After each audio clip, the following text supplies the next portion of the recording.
సహోదరులారా, ఒక ప్రముఖమైనటువంటి ఒక పెద్ద పాఠశాల ఒకటి ఉంటుంది. ఆ పాఠశాల యొక్క యాన్యువల్ డేకి ముందు ఒక మంచి ప్రోగ్రాం ఒకటి జరుగుతూ ఉంటుంది. ఆ సంవత్సరం బయలుదేరి బయటకు వెళ్ళేటటువంటి ఆ బ్యాచ్ బయటికి వెళ్ళి వాళ్ళు ఏం చేస్తారు అనే దాన్ని చెప్పడానికి ఆ రోజు అందరికీ స్పెండ్ చేస్తుంటారు. పేరెంట్స్ అందరు కూడా వస్తుంటారు. కాబట్టి ఆ పిల్లలు ఆ రోజు లేచి నిలబడి మాట్లాడుతుంటారు. యాజ్ యూజువల్ మన భారతదేశంలో ఉన్నటువంటి రెండు ప్రధానమైనటువంటి వృత్తులు, అంటే మన కళ్ళకు కనిపించేవి అవే: ఇంజనీరు, డాక్టరు, ఎంపీసీ లేదా బైపీసీ. వీటి మీద ఎక్కువ మంది చెప్తుంటారు ఇంజనీర్ అవుదాం అనుకుంటున్నాను. ఇంకా ఎక్కువ మాట్లాడితే సిఎస్, అంటే కంప్యూటర్ సైన్సెస్లోకి వెళ్ళిపోవాలని. ఇట్లాగా మనుషులు చెప్తుంటారు. కొందరు మేము లాయర్స్ అవుతామని చెప్తుంటారు, కొందరు మేము అగ్రికల్చరలిస్ట్ అవుతాం, ఇట్లా మేము వెళ్ళి దేశానికి మేము ధాన్యాన్ని పండించాం, అట్లా మంచి మంచి భావాలతో చెప్తూ ఉంటారు. ఒక స్టూడెంట్ మాత్రం వెళ్ళి చెప్తాడు, నేను టీచర్ అవుదాం అనుకుంటున్నాను అంటాడు. అందరూ ఒకలాగా చూస్తారు. అతను ఇంత పెద్ద స్కూల్లో చదివి ఇంత ఇన్ని లక్షల డబ్బులు ఖర్చు పెట్టి నువ్వు మళ్ళీ స్కూల్లో టీచర్ అవుతావా అంటారు. అప్పుడు అతను ఏం చెప్తాడంటే, టీచర్ అనేవాడు డాక్టర్స్ని ప్రొడ్యూస్ చేస్తాడు, ఇంజనీర్స్ని ప్రొడ్యూస్ చేస్తాడు, లాయర్స్, ఎవరైనా సరే ప్రైమరీ స్కూల్ దగ్గర ఉన్నటువంటి లేదా హై స్కూల్లో టీచర్స్ దగ్గర నేర్చుకొని సబ్జెక్ట్, లేదా అది మరీ ప్రైమరీ స్కూల్ అయితే వాళ్ళ దగ్గరే ఆలు అవన్నీ నేర్చుకొని, ఆల్ఫాబెట్స్ నేర్చుకొని, పదాలు కదుపుకుంటాం, పదాలు చదవటం అవన్నీ నేర్చుకొని పెద్దయిన తర్వాత పదాలు పలకటం లేదా ఆ పదాల విభజనలోకి వెళ్ళటం జరుగుద్ది. కాబట్టి ఎవరిని ప్రొడ్యూస్ చేయాలన్నా సరే టీచర్ వాళ్ళే సాధ్యం అవుతుంది. టీచర్ని అవుతాను అంటాడు. సహోదరులారా, మన ఆలోచన చాలా ఉన్నతంగా ఉండాలనేది ఈ సమాజంలో చాలామంది చెప్తుంటారు. గ్రంథం కూడా అదే చెప్తుంది. దేవుడు మనతో మాట్లాడుతూ, నా ఆలోచనలు మీ ఆలోచనలా, లేదా నా తలంపులు మీ తలంపుల్లా ఉండవు, మీ మార్గాలు నా మార్గాల వంటివి కావు అని చెప్తుంటాడు. అట్లా కాకపోయినా మనల్ని తన మార్గంలోకి తీసుకురావాలని తన ఉపదేశాన్ని మనకు అనుగ్రహించి తన తలంపులతో మనల్ని నింపుతూ మనల్ని నడిపిస్తున్నటువంటి మన ప్రభువు రక్షకుడైన యేసుక్రీస్తు వారి గణనామందు తండ్రి అయిన దేవునికి స్తుతులు, స్తోత్రాలు, వందనాలు, కృతజ్ఞతాస్తుతులు చెల్లిస్తున్నాను.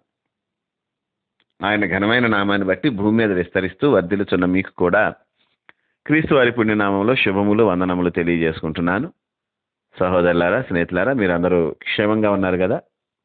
మరొక రోజు మీతో కలిసి దేవుని వాక్యం ధ్యానం చేయడానికి ప్రభు మనకిచ్చిన కృపను బట్టి ప్రభువునందు ఆనందిస్తూ స్తుతిస్తూ నేటి వాక్య ధ్యానాన్ని కీర్తనల గ్రంథము 61వ కీర్తన 2వ వాక్యం నుండి ధ్యానం చేస్తాం. కీర్తనల గ్రంథము 61వ కీర్తన 2వ చరణం. నా ప్రాణము తల్లడిల్లగా భూదిగంతముల నుండి నీకు మొరపెట్టుచున్నాను. నేను ఎక్కలేనంత ఎత్తైన కొండపైకి నన్ను ఎక్కించుము. విన్నారా? మన పితరుడైనటువంటి దావీదు గారి ఆలోచన, ఆశ. నేను నీకు మొరపెడుతున్నాను, నా ప్రార్థన చెవిగ్గు అంటాడు మొదటి వాక్యంలో. దేవునికి మొరపెడుతున్నాడు. ఎందుకు మొరపెడుతున్నాను అంటే ప్రాణం తలడిల్లిపోతుంది. ఎవరో పట్టించుకోని స్థితికి వెళ్ళిపోయాడు, తరుముతున్న స్థితికి వెళ్ళిపోతున్నాడు. తన జీవితం అప్ అండ్ డౌన్స్ సహజమే. తన జీవితమే కాదు, మనుషుల ఆధారిత ఎవరి జీవితమైనా అంతే. కానీ ఉన్నట్టుండి ఈయన మరణాంధకారపు లోయల్లోకి వెళ్ళిపోతున్నాడు. గాఢాంధకారపు లోయల్లో సంచరించాల్సి వస్తుంది. అంతే, అక్కడి నుంచి మొరపెడుతున్నాడు. ఏమని మొరపెడుతున్నాడు? చాలా విశిష్టమైనటువంటి మొర, చాలా ప్రత్యేకమైనటువంటి కోరిక. ఈయన కోరిక వింటే కొంచెం హాస్యాస్పదంగా అనిపిస్తుంది ఎవరికైనా సరే. ఎందుకనంటే అడిగేదానికి కూడా హద్దు పొద్దు ఉండాలి, ఇట్లాంటి మాటలు మాట్లాడుతుంటారు మనవాళ్ళు. మరి అంత ఆశ, ఇట్లాంటి మాటల్ని ఇక్కడ మనం గమనిస్తాం సుమారుగా. నేనేమంటున్నాడు? నేను భూదిగంతాలకు వెళ్ళిపోయాను. భూదిగంతాలు చివరి, భూమి యొక్క చివరి భాగాలకు వెళ్ళిపోయాడు. Ends of the earth. I will cry to you from the ends of the earth అంట. చూడండి, భూదిగంతాలు అంటే భూమి యొక్క అంచులు అని వస్తుంది. లేదు, ఇంకా చాలా అగాధ స్థలాలు, లోతైన స్థలాల నుంచి మాట్లాడుతున్నాడు. అలాంటి వాడు ఏమడగాలి? ఈ అగాధం నుంచి నేను పైకి రాలేకపోతున్నాను, ఈ భూమి యొక్క అంచుల నుంచి నేను దాటలేకపోతున్నాను, దయచేసి నన్ను తీసుకొచ్చి ఏదో ఆ భూమి మీద నిలబెట్టు అని అడగాలి. లేదు, నన్ను కొంచెం పైకి తీసుకొచ్చి నేను నడవగలిగిన పరిస్థితి మీద నన్ను పెట్టు అని అడగాలి.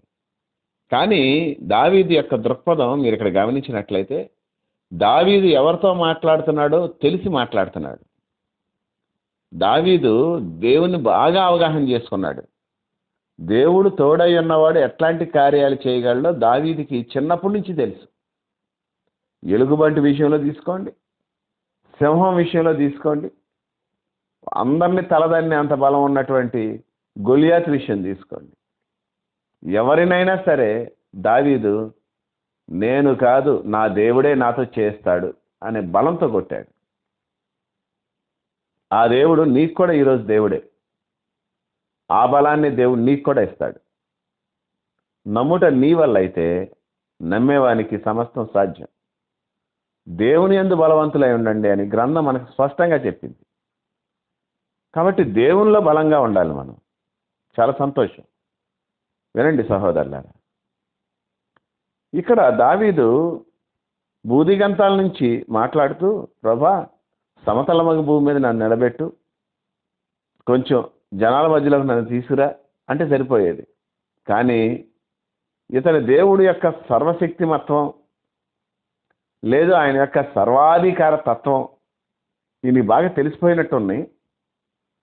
అంటున్నాడు, ఈ బూదిగంతాల అంటే అటర్మోస్ట్ పార్ట్స్ లేదా ఎండ్స్ ఆఫ్ ద ఎర్త్ దగ్గర నుంచి take me to the rock which is very high. That is very very high. ఇంకా మీరు కనుక గమనించినట్లయితే నా వల్ల కానంత కొండ మీదకి నన్ను తీసుకెళ్ళి పెట్టారు. ఎంత ఆశ! అయితే ఈ ఆశ పట్టడంలో తప్పులేదు. ఎక్కాలనుకున్న కొండ ఏదో, ఏ యెరూషలేము కొండ? ఆ యెరూషలేము సీయోను కొండ. సీయోను కొండ ఎక్కడానికి 15వ కీర్తనలో చెప్తున్నాడు, యెహోవా నీ గుడారంలో అతిథిగా ఉండదగిన వాడెవడు? నీ పరిశుద్ధ పర్వతము ఎక్కదగిన వాడెవడు? ఎత్తైన ఒక పర్వతం. సహోదరులారా, ఆ విషయం మీరు గుర్తుంచుకోండి. ఎత్తైన పర్వతం. ఆ పర్వతాన్ని ఎక్కించమంటున్నాడు, కొండ ఎక్కించమంటున్నాడు. దేవుని దగ్గర నీ ఆశ ఎట్లాగే ఉండాలి. నేను నిన్న చెప్పాను, అంతకుముందు కూడా చెప్పాను మీతో, చిన్న చిన్న విషయాల కొరకు దేవుని దగ్గర ప్రోకలాడతాడు. అంటే ప్రతిదీ దేవుని అడిగి తెలుసుకోవాలని చెప్పే నేనే చిన్న చిన్న విషయాలు అడగొద్దని చెప్తున్నాడు ఏంటి ఈయన? కాంట్రడిక్టరీ మాట్లాడుతున్నాడు అనుకోకండి. మీరు దేవుణ్ణి అడిగేవి చిన్న చిన్నవి ఉండకూడదు. మన సహోదరులు విలియం కేరీ గారు, తెలుగులోకి బైబిల్ రాసిన ఆయన, చెప్తుంటారు, attempt great things for God, expect great things from God. ప్రభువు కొరకు గొప్ప కార్యాలను తలపెట్టండి, వాటిని ప్రయత్నించండి, ప్రభు దగ్గర నుంచి గొప్ప ఫలితాలు ఆశించండి, గొప్ప పనుల్ని ఎక్స్పెక్ట్ చేయండి అంటున్నాడు. దావీదు దగ్గర నేర్చుకుని ఉంటాడు బహుశా విలియం కేరీ గారు. లేకపోతే బూదిగంతాల నుండి మాట్లాడేవాడు. అంత ఎత్తైన కొండ ఎక్కించిన అసలు బూదిగంతాల దగ్గరికి ఎట్లా పడ్డావు నువ్వు? బూదిగంతాలకు ఎట్లా జారేవు? ఇంత జారేవి వాడివి కొండకి ఎక్కుతావు అంటే ఎక్కుతాను, నన్ను బలపరిచేవాడిని అందు నేను సమస్తం చేయగలను. కనుక దేవునితో మనం ఉన్నప్పుడు ఒక డిగ్నిఫైడ్ కోరిక ఉండాలి మనకి, ఒక హై ఎక్స్పెక్టేషన్ ఉండాలి మనకి. మీకు తెలుసా, ఎలీషా గారు ఏలియా గారిని వెంబడిస్తుంటాడు. మీరు కనుక గమనించినట్లయితే ఏలియా పరమనకు తీసుకొని పోయే రోజు వచ్చేస్తుంది. అంటే ఇంకా ఏలియా అగ్ని రథాల మీద తీసుకెళ్ళిపోతాక దేవుని ద్వారా సెలవు పొందిన వాడే వెళుతుంటాడు. వీళ్ళిద్దరూ కలిసి ప్రయాణం చేస్తుంటారు. ఆ ప్రయాణంలో సుడిగాలి చేత ఆకాశానికి ఆరోహణ చేయబడిన కాలం వచ్చిందని తీయండి మీరు, రాజుల 2వ గ్రంథం 2వ అధ్యాయంలో ఈ మాటలు ఉంటాయి. నేను చెప్పేవి కంటిన్యూస్ చదవట్లేదు కానీ నేను అక్కడక్కడ చదువుతూ పోతున్నాను. దయచేసి మీకు అవకాశం ఉంటే 2వ అధ్యాయం మళ్ళీ మీరు చదువుకోండి ఒకసారి. చాలా చక్కని అధ్యాయం. ఎలీషా ఏలియాల మధ్య సంభాషణ ఇట్లుంటుంది. ఏలియా ఎలీషాని చూసి, నేను బేతేలు వెళ్తున్నాను, నువ్వు ఇక్కడ ఉండిపో అంటాడు. ఎలీషా అంటాడు, క్వశ్చనే లేదు, యెహోవా జీవంతోడు, నీ జీవంతోడు, నేను నిన్ను విడిచిపెట్టను అంటాడు. బేతేలుకి వెళ్తాడు. బేతేలో ఉన్న ప్రవక్తలు శిష్యులు వస్తారంటే ఆ ఊర్లో కొంతమంది శిష్యులు, ఈ ఊర్లో కొంతమంది ట్రైనింగ్ సెంటర్స్ ఉంటాయి అప్పట్లో. శిష్యులు వచ్చి అంటారు, ఇగో నీ గురువుని తీసుకెళ్ళిపోతాడు తెలుసా అంటే, నాకు తెలిసి మీరు ఊరుకోండి అంటాడు. పిమ్మట ఏలియా ఎలీషాతో నన్ను ఎరుకోకి వెళ్ళమంటున్నాడు బేతేలు నుంచి అని చెప్తాడు. నువ్వు ఆగు ఇక్కడ అంటాడు. ఎలీషా లేదు లేదు క్వశ్చన్ లేదు, నేను నిన్ను విడిచిపెట్టే ప్రసక్తి లేదా అంటే వాళ్ళిద్దరు ఎరుకోకు వెళ్తారు. ఎరుకలో ఉన్న ప్రవక్తలు కూడా బృందం కూడా అయ్యే నువ్వు గురువుని తీసుకెళ్ళిపోతాడు ఎట్లా ఎట్లా. మళ్ళీ ఏమంటున్నాడు ఏలియా, యెహోవా నన్ను యోర్దాన్ని దాటి వెళ్ళిపోమంటున్నాడు, యోర్దాన్ దగ్గరికి వెళ్ళమంటున్నాడు అని. అప్పుడు ఎలీషా ఉంటాడు, నువ్వు ఇక్కడే ఉండంటే నేను ఉండను, మీతో పాటు వస్తానంట. మరి మొత్తానికి ఇట్లా దూరం నుంచి ప్రవక్త ఋషులు కొంతమంది చూస్తూ ఉండగా యోర్దాన్ దగ్గరికి వెళ్తారు. ఏలియా దుప్పటితో యోర్దాన్ని కొడతాడు, అవతల పక్క వెళ్ళిపోతారు. వీళ్ళిద్దరు అవతల పక్క వెళ్ళిపోయిన తర్వాత అప్పుడు జాగ్రత్త వినాలి, 9వ వాక్యంలో అంటాడండి, నేను నీ దగ్గర నుంచి తీసిపోయిన మునుపు నీ కొరకు ఏం చేయాలని నువ్వు కోరుతున్నావు అని అడిగితే ఎలీషా, ఏముంది గురువు గారు, చేయబెట్టి ప్రార్థన చేయండి నాకు సరిపోద్ది, ఏముంది సార్ గాడ్ బ్లెస్ యూ అనండి. అట్లా నీ మీద ఉన్న శక్తి నాకు రావాలంటే ఒక సమంజసంగా ఉండేది. నువ్వు ఎంత శక్తితో ఉన్నావో దానికంటే 2 పాళ్ళు నాకు దయచేయమని అడుగుతాడు. ఇది దైవ సంబంధమైన కోరిక. డబుల్ పోర్షన్ అనాయింటింగ్ అడుగుతాడు. ఏలియా చి దుర్మార్గుడా, దౌర్భాగ్యుడా, గురువుకి ఎసరు పెట్టేటట్టున్నావు, అట్లా ఏమల్లా. నువ్వు అడిగింది కొంచెం కష్టంగా ఉంది, కానీ అయితే నీ అద్దు నుంచి నేను తీసిపడేటప్పుడు నేను నీకు కనపడితే ఆ ప్రకారం నీకు వచ్చేస్తుందని చెప్తాడు. ఎంత చక్కని గురువు, ఎంత చక్కని శిష్యుడు, ఎంత మంచి ఆశ, ఎంత గొప్ప కోరిక. ఏమడుగుతున్నాడు? నీ మీదున్న ఆత్మలో 2 పాళ్ళు నాకు ఇంకా కావాలి, డబుల్ పోర్షన్ ఆఫ్ అనాయింటింగ్ అంటే. దేవుని బిడ్డలారా, దేవుని దగ్గర అడగండి. దేవుడు మనకి ఏమిస్తాడన్నాడో తెలుసా మీకు? అడుగుడి మీకు ఇవ్వబడిన అనే దాని వెనక ఒక గొప్ప విషయం దేవుడు ఏం చెప్తాడంటే, ఇర్మీయా 33:3 అంటాడు, నాకు మొరపెట్టు నేను నీకు ఉత్తరం ఇస్తాను, గ్రహింపలేని సంగతులు చెప్తాను నేను. అసలు నీ జీవితం మొత్తం కొట్టుకున్న నీకు అర్థం కాని సంగతులు నన్ను అడుగు, నేను చెప్పేస్తాను నిమిషంలో నీకు అన్నట్టు ఉంటుంది నాకు ఆ మాట. మర్మాలు నీకు తెలియజేస్తాను, గూఢమైన సంగతులు నీకు చెప్పేస్తాను, ఊరినే చెప్తా, ఇది కాదు ఇది అంట. నీకు అప్పుడు కళ్ళు తెరుచుకొని, అబ్బా దేవా ఏం చెప్పావు దేవా. ఒక్కోసారి నేను వాక్యం చదువుతుంటే నాకు అబ్బా ఇదా దేవుని ఆలోచన అని ఎంత సంతోషపడుతుంటానో. సహోదరులారా, ఇట్లాంటివి అడగండి. ఇది ప్రపంచంలో ఎవరికి దొరకదు.